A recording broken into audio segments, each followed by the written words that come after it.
On Friday morning's episode of The View, former Trump staffer Alyssa Farah Griffin stunned both her co-hosts and the studio audience with a political prediction that left the room audibly groaning.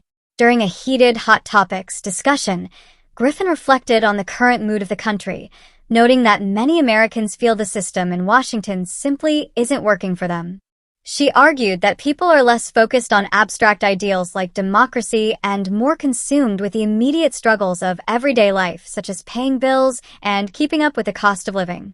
Behar quickly pushed back, emphasizing that discussions about democracy are separate from economic hardships, but Griffin doubled down. She insisted that Democrats miscalculated in the last election, underestimating how much kitchen table issues matter to voters. According to her, if a person is deciding between which bills to pay on a Tuesday morning, they're not thinking about democracy. They're thinking about survival. Griffin argued this disconnect explains why so many Americans remain frustrated with government institutions as a whole.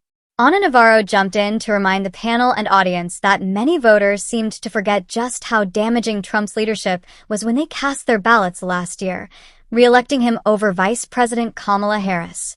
Navarro suggested that if voters were forced to revisit that choice today, when Trump's authoritarian streak is fresh in people's minds, the outcome would look very different. But Griffin wasn't convinced, and that's when she dropped her bombshell assessment. Prefacing her remarks with a warning that it might upset everyone at the table, Griffin said plainly, if the election were re-held today, Donald Trump would win by the same, if not a bigger margin. The audience immediately groaned at her statement, and Behar quickly interrupted, demanding to know how Griffin could make such a claim. Griffin explained that America is now so deeply polarized that the divisions seem impossible to bridge. She acknowledged that those who disliked Trump before still dislike him, but argued that some voters are experiencing buyer's remorse over choosing Harris and the Democrats.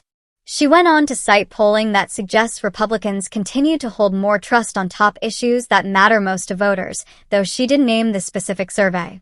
Griffin described the political landscape as being almost evenly split, a 48-48 country, with only a sliver of swing voters determining the balance of power.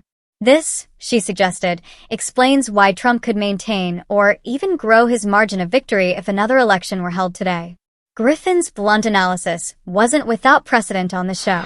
She has often clashed with her co-hosts, especially Sunny Hostin, who was absent from the day's discussion.